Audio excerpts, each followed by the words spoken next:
Quem pode dizer um amém bem alto? Amém. Glória a Deus, você pode sentar, obrigado, louvor.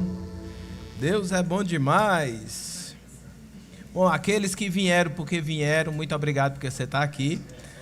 Mas aqueles que vieram respeitando o chamado que a gente fez na internet também, muito obrigado por você ter saído de casa e ter mudado a sua agenda para estar aqui. Creio que vai ser um tempo bem bom na presença do Senhor, amém? A gente tem esse livrozinho, a gente falou durante o aniversário, mas eu vou continuar falando. Se você é líder ou liderado, se você trabalha, se envolve em alguma coisa na igreja, a igreja tem esses livros que compramos para presentear a sua família nesse aniversário. Então, se você participa de algum departamento e ainda não pegou, sua família ainda não pegou esse livro, Relacionamentos Importam, de Tony Cook, ele vai estar disponível lá atrás no Verbo Shop. É só você chegar lá e se apresentar suas credenciais.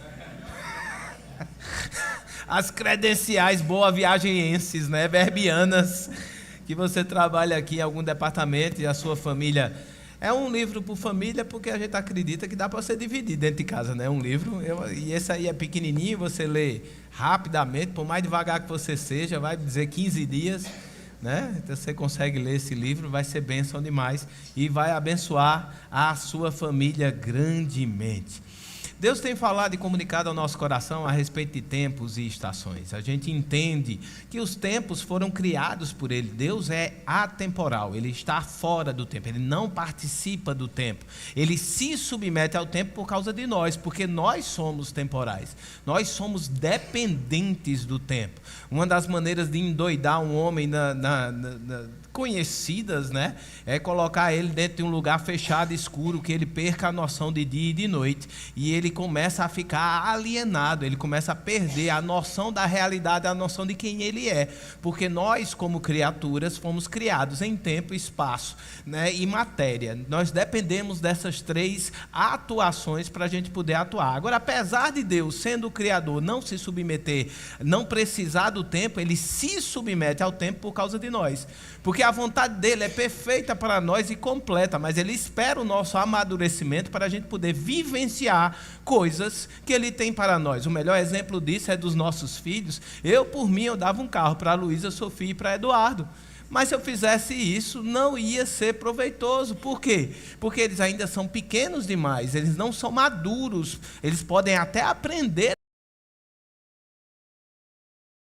maturidade de lidar com a responsabilidade de que é estar dirigindo dentro do trânsito. Então eu preciso respeitar os processos, porque senão eu danifico a vida deles. Deus tem o mesmo proceder para conosco. É lógico que isso aqui é bem tosco, esse exemplo, mas se você pensar no macro, Deus também procede conosco a respeito de posicionamentos e amadurecimento, para a gente manifestar o que Ele quer que a gente manifeste aqui na terra, para Ele já é.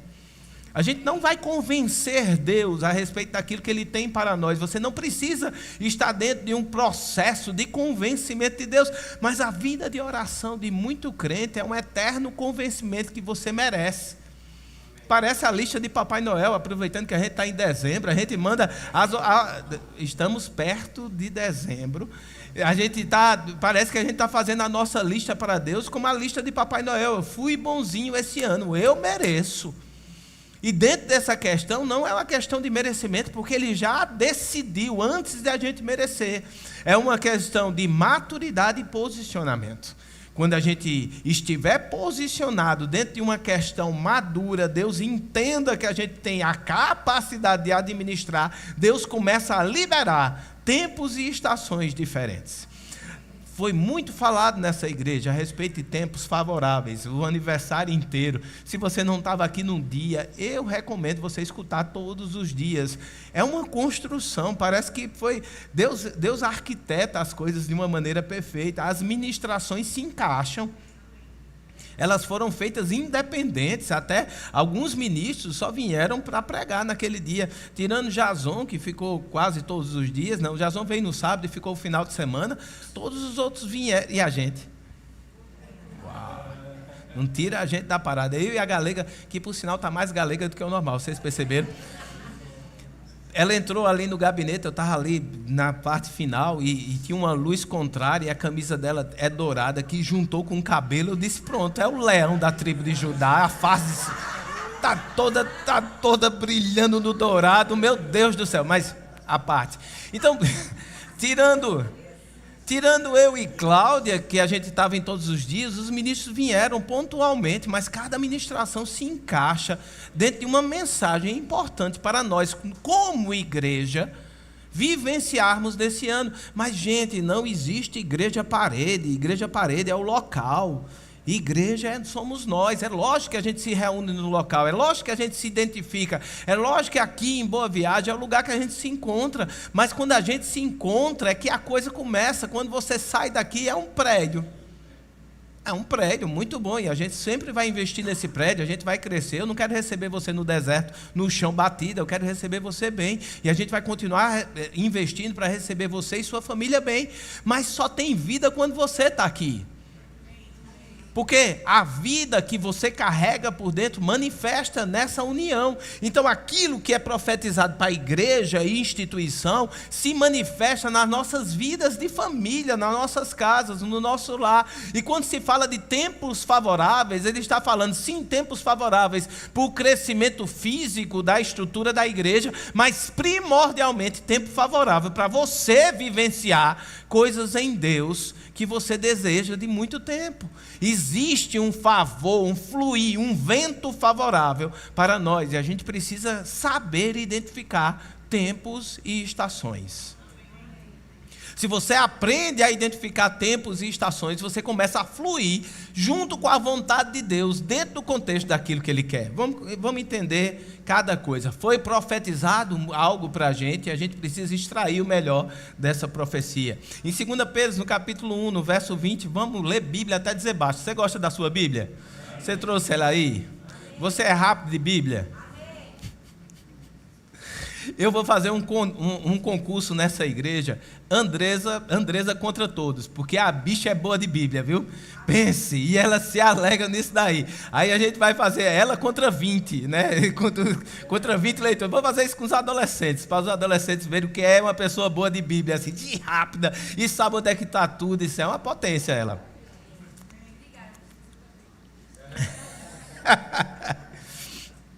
Uma pessoa apaixonada e animada com a Bíblia, ela não consegue ficar. Fala de Bíblia, você já está sorrindo, ficando animado. Você está lá em 2 Pedro 1, 20, diz assim: sabendo primeiramente isso, que nenhuma profecia, diga nenhuma profecia, provém, nenhuma profecia da Escritura provém. Esse provém aqui é, no original, tornar-se, vir à existência, começar a ser, receber vida.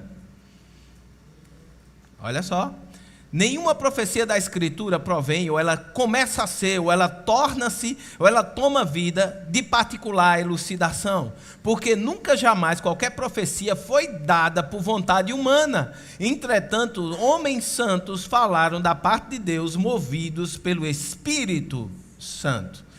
Na versão A Mensagem, essa mesma passagem diz assim: o ponto principal a ser lembrado é que nenhuma profecia das Escrituras é assunto de opinião particular. Por quê? Porque não é algo produzido no coração humano. A profecia resulta da ação do Espírito Santo, que impulsionou homens e mulheres a proclamar a palavra de Deus.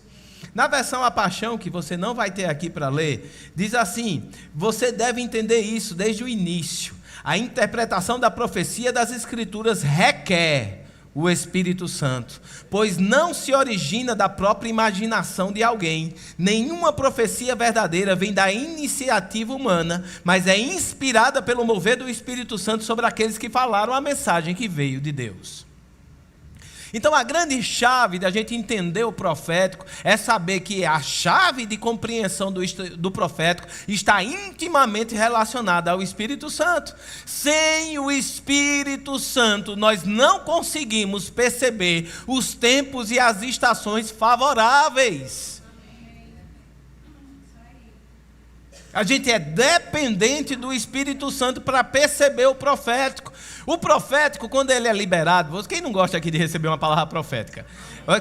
Teve gente aqui que disse, é hoje que eu saio com a chave da vitória. Já teve gente que já veio pensando, porque quando fala de profético, a gente fala de estar recebendo, e gente, tem cada vez mais profetas se levantando, que os bichos são na veia, não são não.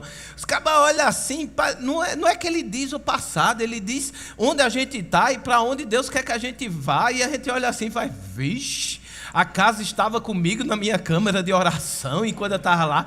O profético, ele está se afinando nesses últimos dias, e a gente está vendo umas palavras proféticas que vêm para dar, não é de luva de pelica não, já é com luva de boxe mesmo, daquela que tem a proteção de couro assim. A gente sai daqui e sai impactado com o profético, porque o profético tem se levantado nesses últimos dias para anunciar tempos e estações. Apesar de falar muito a nossa vivência, aquilo que a gente está vivendo, a gente só pode retirar o máximo do profético se o Espírito estiver associado. Então você não pode entender o profético pela sua cabeça e pelo seu entendimento somente, porque é falho. Deus diz para você que vai fazer, mas ainda entre o fazer e o que você está vivenciando, existe um abismo onde o teu racional não consegue te levar. Essa ponte de ligação, ela precisa ser construída no Espírito. Você não pode abrir mão daquilo que foi profetizado em face àquilo que você está vivendo. Porque o profético nunca vem para alisar você, ele vem para colocar você em movimento. Ele parece aquela tapinha que dá na bunda do bebê para ele chorar, porque ele precisa botar para fora as coisas. Então, o profético vem como uma pequena tapa de Deus para você, eita! Mas não para você chorar aos pés de papai, mas para você ficar firme sobre aquilo que ele tem falado. Não abra mão, apesar daquela vivência, aquilo que você está vivendo não condiz com aquilo que Deus está falando. Só é comigo que Deus se desafia com as profecias. Deus joga umas profecias para a gente, bota na mesa e eu faço, E aí? Mas se eu abro mão daquilo que é profético, em face da razão, em face daquilo que eu estou vivendo, eu abro mão de aproveitar uma estação favorável, que as minhas ações naturais são potencializadas por causa dessa estação. Mas pastor, veja só, existe uma ação favorável, existe um tempo favorável para a gente fazer essas coisas, mas eu já tentei no passado. Eu já fiz, já tentei, já fiz, bati com a cabeça, botei toda a minha força e não saiu. O que é que faltava para acontecer? Qual é a diferença do passado que eu tentei e não consegui para o agora? O favor de Deus. Deus agindo em seu favor faz com que você faça menos e consiga resultados maiores. O favor de Deus em atuação abre portas que você não conseguiria abrir de maneira natural. Tem certas situações na nossa vida que a gente está tão acostumado a vivenciar que a gente não bota nem na conta. A gente teve a oportunidade de ver alguns prédios grandes que a gente foi, e para subir nesses mirantes e prédio grande, a gente vai de elevador. São 100 e tantos andares, e a gente nem toma conta, a gente está lá subindo, 100 e pouco. A gente, dentro do elevador, a gente nem percebe. Se a gente começar a falar, tu já pensou o vão que existe entre lá embaixo e chegar no topo de um prédio de 100 andares? Tu já pensou se ele fosse transparente e você visse a agonia que era subir aquilo ali? Mas você entra dentro daquela caixinha e você vai lá, e ainda tem uma musiquinha.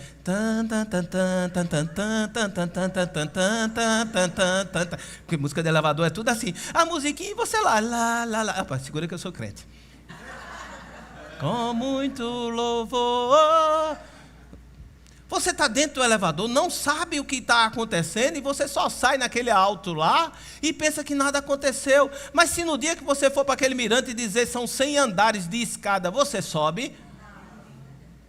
Sobe não, você abre mão do mirante.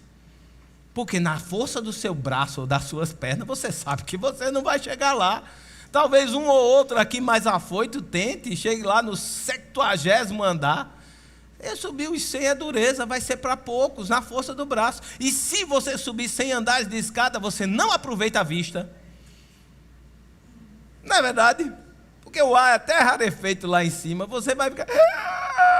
Você vai rolar de volta, você chega lá, bate ali, bate, aí você rola de volta, descendo os 100 andares. Porque não tem proveito na força do seu braço. Você não consegue, e se conseguir é decepcionante. Mas quando você entra no elevador, você não sabe nem porquê, você não sabe nem a ciência. Talvez alguns saibam a ciência, me perdoe aqueles que sabem a ciência. A ciência do elevador, eu sou ignorante da ciência do elevador de pai e de mãe. Eu fiz prova de vestibular, mas aprendi o suficiente para passar. Não quero mais saber. Se você sabe, não vê. Pastor, eu quero dizer a ciência do elevador. Não me interessa. Desculpe. Mas você nem sabe a ciência que está ali por trás, você nem sabe o que fez ali. Você entra e simplesmente está lá. É o convite que Deus tem para os tempos favoráveis. Saia da escada. Entre no elevador.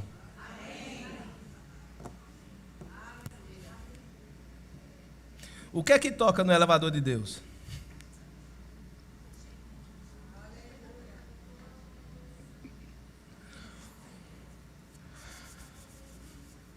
Veja bem, o profético, a gente entende que o profético ele vem para confirmar coisas que estão dentro do nosso coração, ok? Toda vez que o profético vem, a ideia verbiana é de eu já sabia, o profético vem para confirmar, né?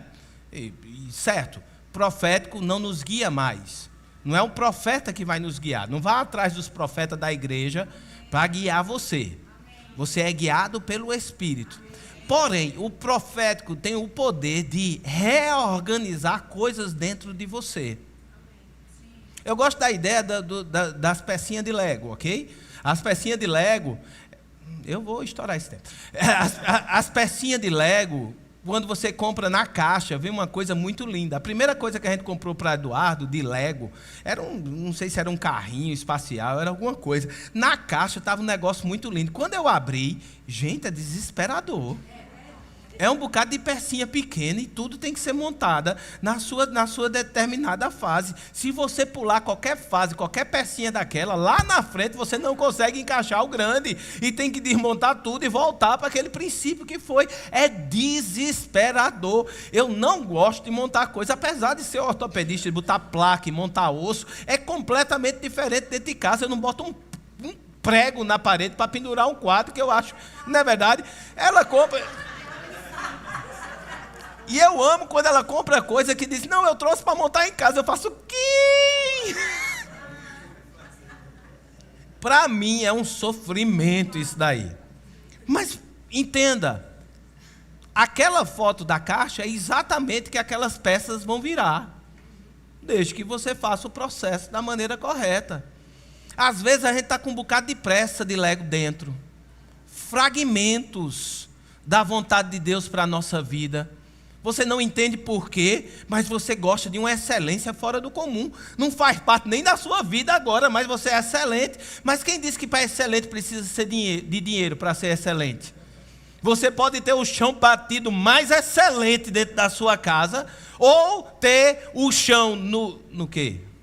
No porcelanato mais largado da face terrestre. O porcelanato um dia era brilhante e hoje em dia ele está fosco. Porque você não cuida, você não tem excelência. A excelência ela não se manifesta em cima do dinheiro, ela se manifesta daquilo que você faz com o que você tem. Mas assim são fragmentos de você. Você é uma pessoa excelente, você é uma pessoa cuidadosa, você tem sonhos e grandezas dentro de você que você não sabe bem como cada coisa se encaixa. São coisas que Deus tem colocado dentro de você. O profético, ele organiza essas peças e monta dentro de você coisas que você nem imaginava. À medida que você se submete ao profético, cada peça ali vai sendo montada. E você pode estar numa fase bem adiantada e ter várias peças desconectas, já bem montadas, mas deixa eu dizer um negócio, Deus ainda vai montar mais coisas. E Deus ainda vai surpreender você, porque você ainda não sabe de tudo. Embora tudo esteja dentro de você, porque o Espírito está dentro de nós, o profeta organiza essas coisas e nos torna ativos no contexto de reino. O profético vem para acender coisas. Outro exemplo que eu gosto é o exemplo do álcool. O álcool, ele é gotosinho. Quem já botou álcool na mão aqui? Todo mundo já botou, todo mundo passou pela pandemia. Você tomava banho de álcool. Eu conheci gente que dava banho de álcool nas pessoas que... Você sabe que o álcool na sua mão, ele é geladinho, gostosinho. Nesse calor, hein? Você bota, que coisa boa. Não é verdade? Risca um fósforo.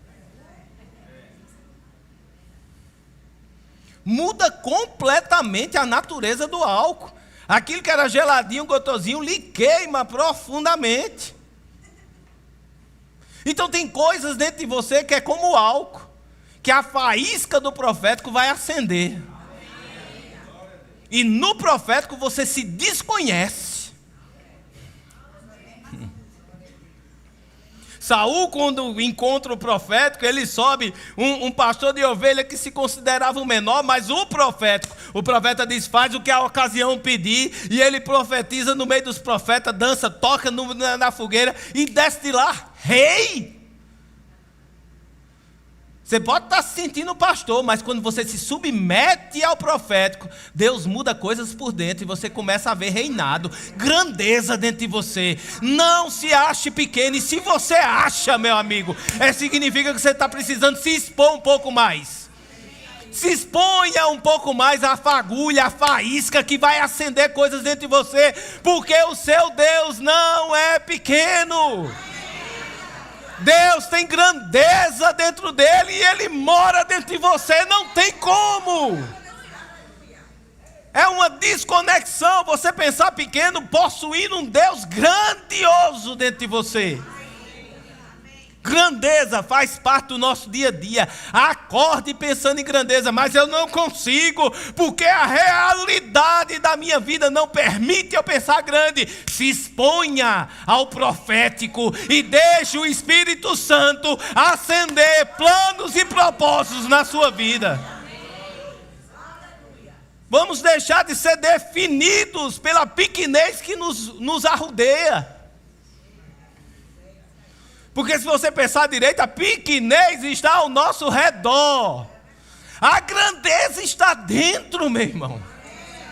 Existe grandeza dentro de cada um de você. Você consegue. Pode ser difícil, mas você consegue romper a casca. Apenas começamos, ok?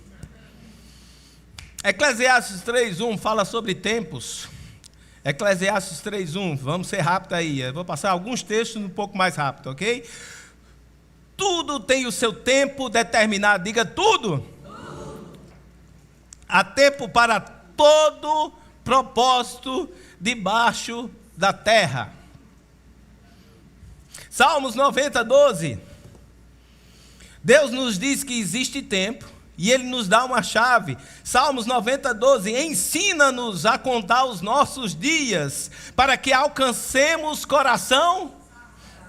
Deus determina que tem tempo e estação para tudo. E agora, Davi, por inspiração, nos dá uma chave. Aprender a identificar o tempo e a estação. Isso é ser sábio. Sabedoria não está na quantidade de coisa que você guarda na sua cachola, porque para isso tem chat GPT. Você não precisa decorar mais nada, pergunta o chat que ele lhe diz. Não precisa decorar. Agora, como você aplica?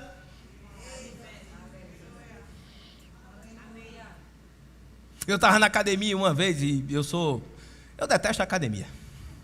Eu vou por obrigação. E no final eu não estou indo porque eu estou treinando com o Juan. O Juan está fazendo os treinos todo especial lá. Me coloca numas... E vai, e tora tudo. Não precisa de máquina para nada. Vou desenrolando com ele, a gente está desenrolando. Porque eu não gosto do ambiente, eu não gosto de nada da academia. Acabou-se, falei. Mas persigo a saúde do corpo, ok? Então eu estava na academia uma vez com um amigo que na época ele era o meu personal. E passou um ser humano. Um ser humano, sabe? Que parecia 3. Sabe aquele ser humano? Eu não quero. Ele era fortinho, não. Ele era gordinho. não se ofenda. Nunca, é só uma realidade, isso é um fato relatado. Certo? Ele tinha uns 140 quilos e a massa gorda dele era superior à massa magra. Ficou melhor? Obesidade mórbida mesmo. O cara passou o gordinho lá. Passou lá e esse meu amigo que era personal estava com outro amigo que era personal falando, dizendo: eita, ó, é fulano. Aí eu parei. Ele roda. O que tem ser fulano? Não, pastor, esse cara aí sabe muito de musculação e de atividade física. Esse cara sabe muito. Eu, ei, peraí, pode parar. Ele conhece muito. Pode parar. Porque sabedoria é conhecimento aplicado. E é óbvio que ele não está aplicando aquilo que ele conhece. A questão não é conhecer muito, é o que você faz com o pouco que você conhece. Porque se você pegar esse pouco que você conhece e começar a aplicar, isso é sabedoria. E a chave que a Bíblia nos dá aqui através da vida de Davi é: ensina no Senhor. Aí o Espírito Santo, na época ele não tinha e ele desejava, mas agora o Espírito dentro de nós, a nossa oração é: nos ensina, Senhor, a identificar os tempos e as estações, para que eu possa ser sábio. Identificar o tempo de fazer aquilo que Deus quer que eu faça é sabedoria. E às vezes é uma besteira, a gente não precisa de grande revelação. Você começa a botar em prática o pouco que você conhece e as coisas vão se encaixando. E quando você pensa que não, você é sábio. As pessoas olham para você: meu Deus, que sabedoria é essa? Pegue um pouquinho que você sabe e aplica, crendo que Deus está junto, favorável. É o tempo dele. Mateus capítulo 16.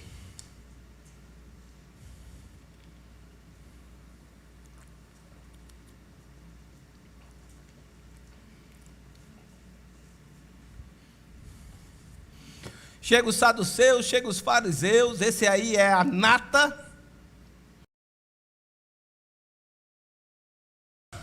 da religiosidade da época de Jesus. Eram as pessoas que mais deveriam saber. Aí estão as duas principais correntes de interpretação bíblica da época: fariseu e saduceu. Fariseu pela palavra, saduceu pelo templo. Eram as pessoas que mais deveriam conhecer. Chega para Jesus e diz: me dá um sinal. Ó, 16, ele está em Mateus 16. Dos sinais que ele tinha feito até então, ele já tinha até ressuscitado Lázaro, e ele está lá pedindo um sinal. Não é sincero de um sinal. Eles querem algo palpável, algo visível, algo que convença ele na arena da razão. E Jesus está dizendo para ele: eu não estou nem aí para a tua razão. Para mim esse texto, ó, bata assim com as duas mãos na minha cara. Estou nem aí para convencer você na razão. Mas deixa eu dizer um negócio: onde a tua razão te leva. E ele diz assim: você sabe, a gente vai ler uma parte dele, eu só estou parafraseando para ser mais ágil, para a gente não acabar isso aqui de 3 horas da tarde enganchando com os atalaias. Presta atenção. Ele diz: olha, a tua razão te leva a interpretar o céu. Você olha para o céu, vê a cor do céu, vê o vento como é que está, vê a nuvem onde é que está e diz: amanhã chove. A tua razão te leva a interpretar o natural e ser muito bom nisso. Você vira especialista em natural. E eu vou dizer, tem muita gente sentada aqui especialista naquilo que faz. Você é especialista. A sabedoria natural de Deus te trouxe até então. E você é muito bom, mas ele está dizendo: existe algo que você também é habilitado, mas você não está desenvolvendo da maneira que você desenvolveu o natural. Ele está dizendo: tu é mestre, sabe identificar isso, e não sabe identificar os tempos e as estações.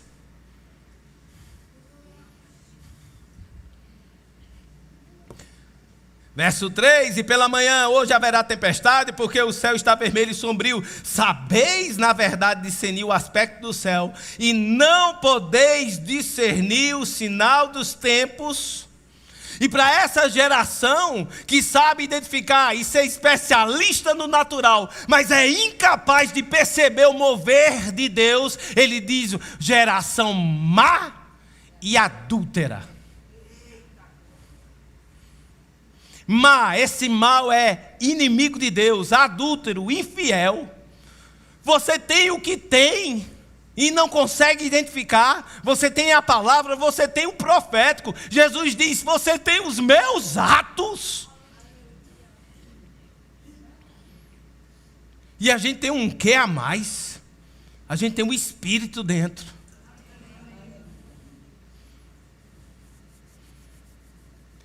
Existe um convite de Deus para a gente sair da arena do natural e começar a crer sem reservas. Crer sem reserva. Eu não tenho plano B, gente. A minha família não tem plano B. Se der errado, o que é que você vai fazer? Eu digo: não tenho esse plano. Não vou gastar meu tempo pensando se der errado. Porque uma vez que eu disse sim, uma vez que Cláudia disse sim, uma vez que meus filhos disseram sim, a gente está 110% envolvido no negócio. Não tem plano B. A gente vai rodar para tudo que é lado. Ah, pastor, mas você ainda trabalha. Eu disse: Paulo não construiu tenda? O meu trabalho no secular é até aqui. Até aqui o que, pastor? Deus fale. Não é condição favorável financeira, não. Se Deus disser larga, menina, eu disse: largo.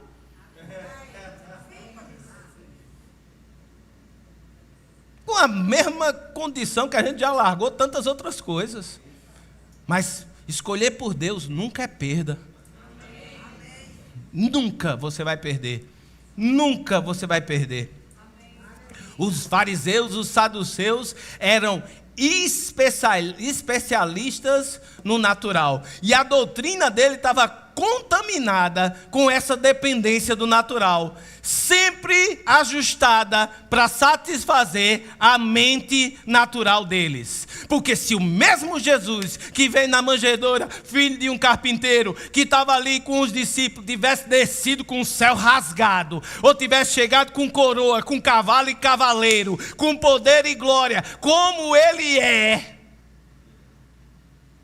se ele tivesse manifestado naturalmente, esses mesmos fariseus e saduceus teriam se dobrado e dito: Hosana, vem em nome do Senhor. Mas porque Jesus manifestou de uma maneira que a mente natural dele não estava pronta. E sou eu que estou fazendo essa zoada.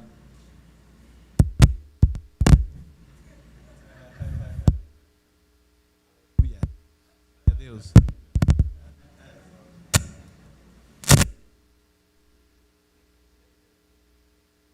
Aleluia, glória a Deus. Se tivesse se manifestado e dado esse afã, a racionalidade deles, eles teriam se dobrado diante de Jesus e dito: Hosana. Mas como não se manifestou da maneira que a mente deles queriam, significa o quê, meu irmão? Você não está aquém disso, não. Sua mente vai trabalhar contra você às vezes. Oi, seja bem-vindo ao Evangelho. A sua mente vai dizer: tu tá doido? Eu estou. Mas quem mais está doido está aqui. Agora não é um senso de sua mente ser maligna, é um senso de autopreservação. Tem certas escolhas que a tua mente vai dizer: rapaz, tu tem certeza? Eu disse: tenho. Imagina Pedro para descer do barco. Gente, ele era pescador, ele sabia o que tinha acontecido com os outros que pularam do barco no meio de uma tempestade, mas a palavra que Jesus tinha lançado, vem, foi o suficiente para ele sair, meter o pezão do lado de fora. Gente, vamos trabalhar o nosso juízo para a gente se adequar ao que Deus fala, não ao que a situação clama. Se a situação quer sua atenção, não dá esse gosto. Cláudia disse: se tranca, menino. Passa a chave e engole ela. Até que Deus tenha uma voz mais forte dentro de você. do que a situação. Lucas, capítulo 4, não precisa abrir lá não, eu só vou citar, você anota aí. Lucas, capítulo 4, Jesus entra no templo e ele vai ler uma passagem do templo e ele é intencional na passagem. Ele vai lá em Isaías 60, capítulo 60, verso 1 e 2, e diz, a Bíblia diz assim, no capítulo 17 de Lucas, de capítulo 4, verso 17, diz que ele achou o lugar. Ele é intencional, ele achou o lugar onde estava escrito. Ele não fez aquele negócio que a gente fazia lá atrás, não sei se você ainda faz, mas eu fazia. Abre a Bíblia no lugar, bota o dedo, aí você lê a palavra de Deus hoje para mim. Certamente morrerás e não viverás. Não, essa não, misericórdia, está repreendido. Aí abre de novo e bota o dedo para você ver onde é que está. Não, Jesus não fez uma coisa aleatória, foi intencional. Por que ele foi intencional? Gente, tem tempos e estações que versículos parece que saltam em cima de você. Você lê o versículo que você sempre leu, que sempre você sabe decorado, mas quando você lê, parece que ele acendeu no neon. Parece que ele pulou em cima de você, parece que ele está batendo em você, diz, ei, rapaz, estou aqui, você diz, meu Deus do céu. Agora, Jesus é o Filho de Deus, desde o começo é. Ele podia ter falado esse versículo para os fariseus, para aquele negócio lá, desde quando era pequenininho, podia, mas não era o tempo. Ele esperou o tempo chegar, onde aquelas letras acenderam dentro dele, e ele é intencional de achar e de ler no meio do templo aquilo ali, e quando acaba que ele fez, ele diz, hoje se cumpriu.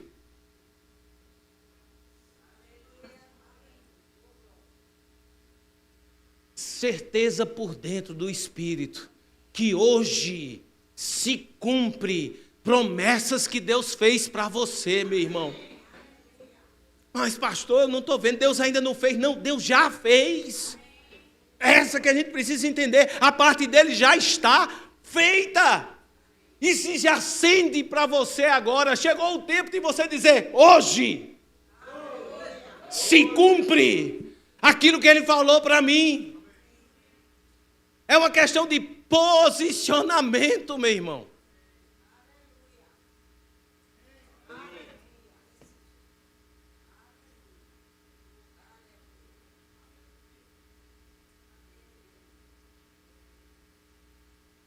Eita, que Deus é bom demais. 2 Coríntios 6, 2 diz assim. 2 Coríntios 6, 2.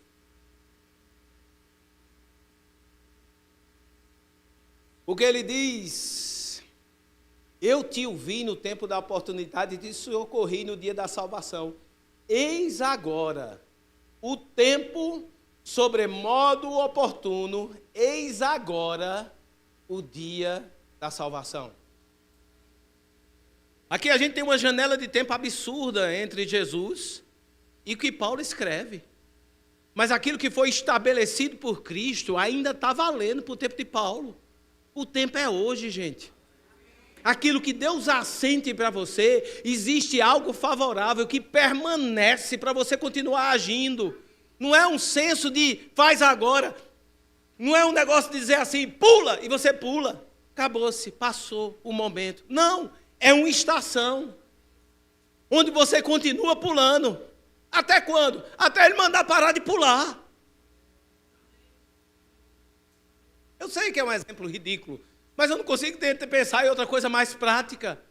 Se ele falou para fazer, começa, inicia, não espera estar favorável a coisa acontecer.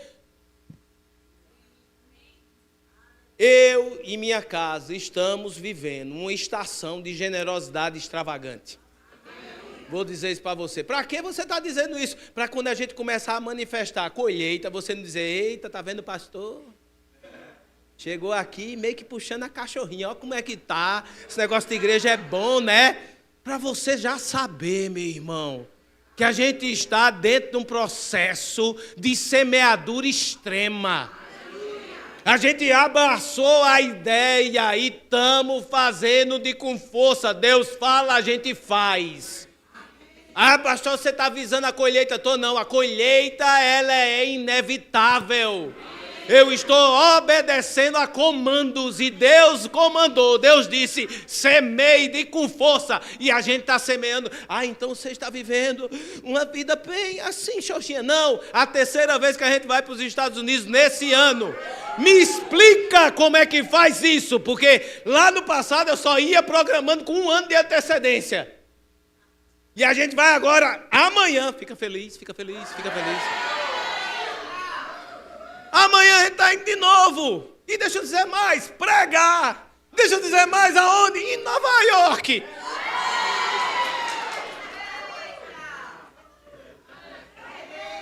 Quero nem saber. Se o cara lá, se o pastor Marcos lá de Filadélfia dizer, eu vou abrir cá, a gente pega junto. Porque quem se vê pequeno vive na pequenez. Mas quem é enxerido está aqui, é a gente. Pense no povo enxerido. Agora se prepara, ministro, para ir pregar em Nova York, porque a congregação pode estar lá. Não sei, não é ainda. Mas a gente vai lá pisar.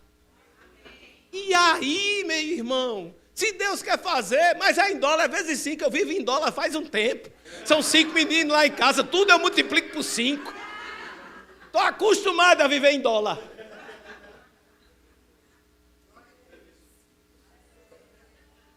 Mas é as coisas que Deus faz. A gente não ia para canto nenhum. De repente a gente vai. De repente quando a gente vai chegar. De repente a gente vai. De repente a gente vai para pregar. Vai explicar. Então não se impressione se você vê o cartaz dos dois enxeridos no cartaz. Guest speaker em New York. Porque a gente está lá fazendo a coisa acontecer. Mas, meu irmão, em meio à generosidade extrema. Generosidade. Deixa eu dizer mais. Sexta-feira, estava eu e a mulher dizendo, e aí, mulher, está pronta? Eu disse, bora. Só falta um detalhe, o quê? Dinheiro.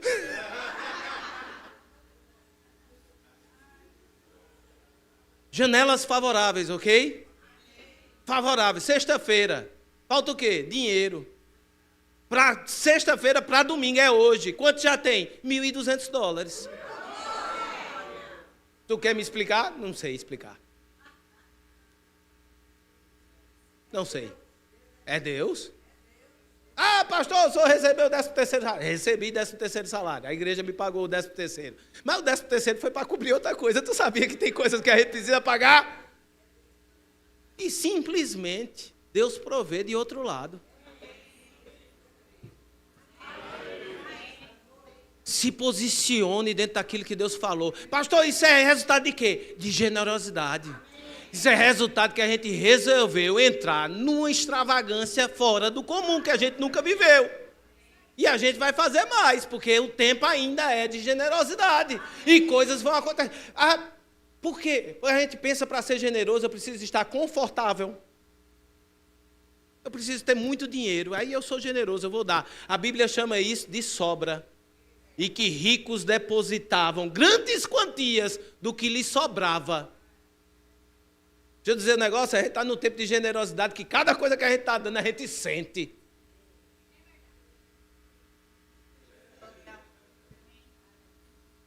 Eu não estou falando isso para você ter pena de mim.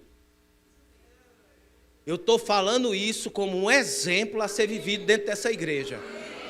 Existem portas que Deus quer abrir para você, que depende do seu posicionamento, que depende de você se posicionar, crer, não num pastor, mas no que a palavra fala.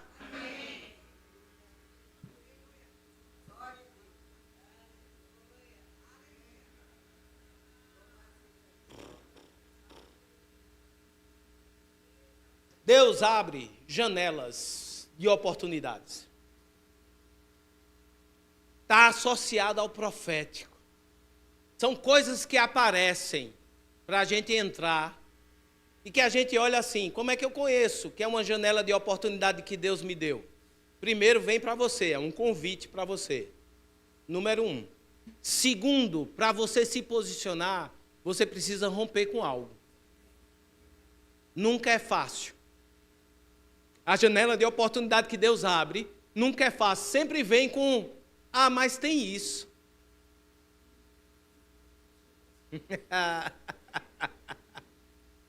Mas a terceira coisa que você vai identificar na janela de oportunidade é que é aquilo que você sempre quis. E você olha assim e diz, caramba, isso é muito bom. Mas por causa da situação natural, sabe qual é a próxima coisa que você vai dizer se você estiver vivendo só no natural? Mas não é o tempo. Isso aí, nossa, que oportunidade, isso é muito bom. Como se fosse aquela dito do mundo que é feito carnaval, todo ano tem. Mas isso pode ser uma janela de oportunidade que Deus abriu, que Ele precisa que você se posicione.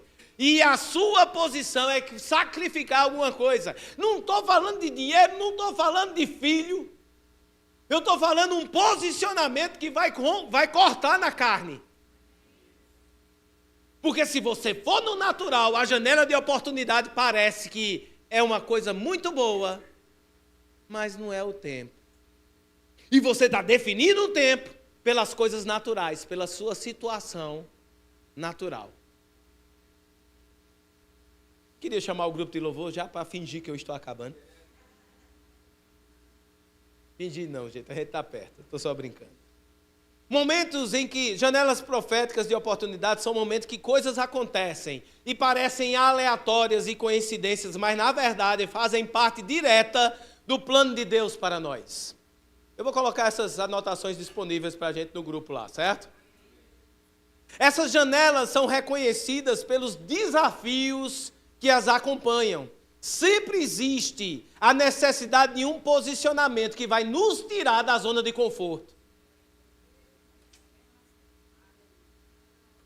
Por isso, muitos reagem dizendo a essas janelas de oportunidades proféticas, é algo até muito bom, mas não é o momento.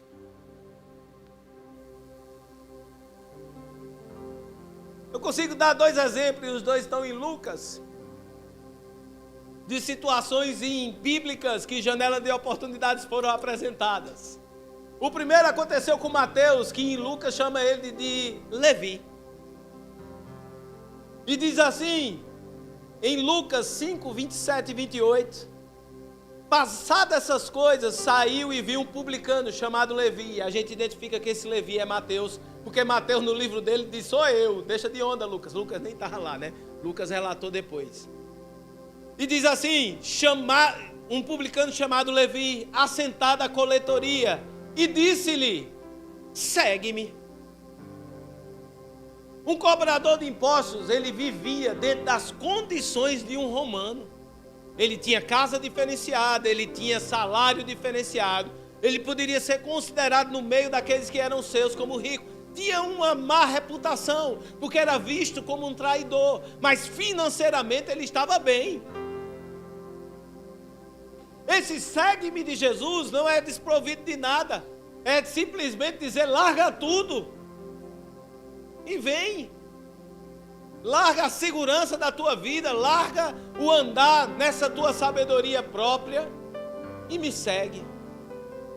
A janela de oportunidade foi oferecida. Garanto a você que Mateus não é aquele Mateus dos Chosen. Ele é meio coisado, o Mateus dos Chosen, graças a Deus. Ali é uma interpretação, aquilo ali é uma alegoria, aquilo ali é para a gente se emocionar, para a gente chorar. Mas biblicamente não fala que Mateus tinha nenhuma deficiência, nada. Ele sabia o que estava escolhendo. E ali pode ser resultado, porque ninguém toma uma decisão dessa sem considerar depois. Ele pode se considerar desprezado pelas suas escolhas e desejar algo. E Jesus se manifesta e diz, está aqui o que tu sempre desejou. E a Bíblia diz que ele fez o quê? Diante da janela de oportunidade. Levantou, deixou tudo.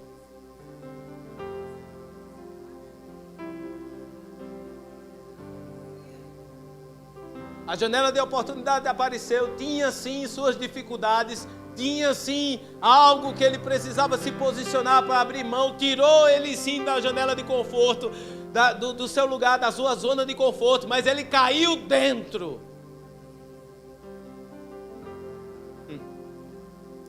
Capítulo 18 também de Lucas, versos 22 e 23.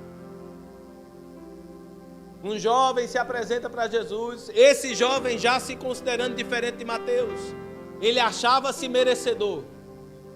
Mateus era um traidor do seu povo, estava ali largado, jogado, desconhecido, não visto. Ele não tinha relevância nenhuma no meio do povo, mas a janela de oportunidade trouxe ele para vivenciar coisas diferentes. Ele se sentia pequeno, ele se sentia desprezado, mas a janela de oportunidade abriu e ele entrou e ele saiu daquela lugar onde não era ninguém e se tornou relevante. Esse jovem rico chega para Jesus e diz: bom mestre, Jesus já dá uma rasteira nele, por que tu me chama de bom? Está um pouco atrás. Só existe um bom Deus lá. Por que Jesus está falando isso? Ele não está tratando o orgulho dele. Jesus não está tratando o próprio orgulho. Ele está tratando o orgulho do jovem. Quando ele diz: por que tu me chama de bom, só tem um bom? Ele já está dizendo: tu também não é tão bom assim não, como tu está pensando. Ele já começa com a rasteira. O guri já levantou achando. E ele diz: ó, só tem um bom. Se a bondade provém dele, a gente pode ser bom para as pessoas com a fonte correta, não pelo que você faz. E ele diz: como é que eu faço para herdar o reino? E ele diz: olha, segue o que está escrito. E ele diz: essas coisas eu já faço. Aí Jesus, no verso 22, ouvindo, Jesus disse-lhe: oh meu Deus do céu, é bom, né? Escutar de Jesus a verdade sem ser desprezo. Irmão, não despreze aqueles que estão abaixo de você. Eles merecem escutar, eles merecem a sua compreensão. Jesus podia ter virado e disse: então tá bom, tu é o santão, fica aí. Mas ele volta e diz: tá bom, deixa eu expor a você onde é que está o problema. E ele diz: uma coisa ainda lhe falta. Vende tudo que tens, dá aos pobres, e terás um tesouro nos céus. Depois vem. A proposta era a mesma. Para esse jovem rico, que a gente não sabe nem o nome dele. As suas escolhas te colocam no lugar de relevância ou no lugar de apenas um frequentador. Esse a gente não sabe nem o nome dele. Mas a proposta é a mesma que ele fez para Mateus. Só que quando ele encontra, ele não encontra uma pessoa que achava que precisava algo de Deus, uma oportunidade. Ele encontrava uma pessoa que se achava. E apesar da proposta ser a mesma janela profética de oportunidade se abriu. A janela profética de oportunidade que Mateus caiu dentro, esse jovem recuou. É muito bom a proposta, mas eu tenho muitas posses. Eu vou perder muita coisa para poder viver isso. Tem muitas limitações. Eu tenho que romper com coisas que estão na minha família há um bocado de tempo. Na minha família, por que tu está falando isso comigo, Deus? A minha família é a menor da igreja. E dentro da minha família eu ainda sou o menor deles. Vale para os dois lados. Tanto para a soberba quanto para a falta de saber quem você é. Os dois lados, a gente pende para os dois lados. E a mesma proposta feita para Mateus é negada por esse jovem. E o lugar de relevância que Jesus tinha para ele é perdido, porque ele não aproveitou a janela de oportunidade profética. Verso 23, mas ouvindo ele essas palavras, ficou muito triste. Por quê? Vale para os dois lados. Vale de você se achar demais e a janela está aquém daquilo que você é, como você se achar de menos e a janela está propondo coisas aquém ou além de que você é. É chegado o tempo, meu irmão, de a gente aproveitar o vento favorável de Deus para a nossa vida. Começa com as coisas pequenas. Eu acredito que à medida que a gente vai falando aqui, Deus vai acendendo coisas dentro do seu coração que precisam ser feitas, posicionamentos que precisam ser tomados, atitudes que você precisa fazer, coisas pequenas, que faz com que o poder profético dessa janela se manifeste na sua vida. É tempo de a gente vivenciar coisas que a nossa força não conseguiria fazer a gente vivenciar. Você pode ficar de pé, eu quero orar por você.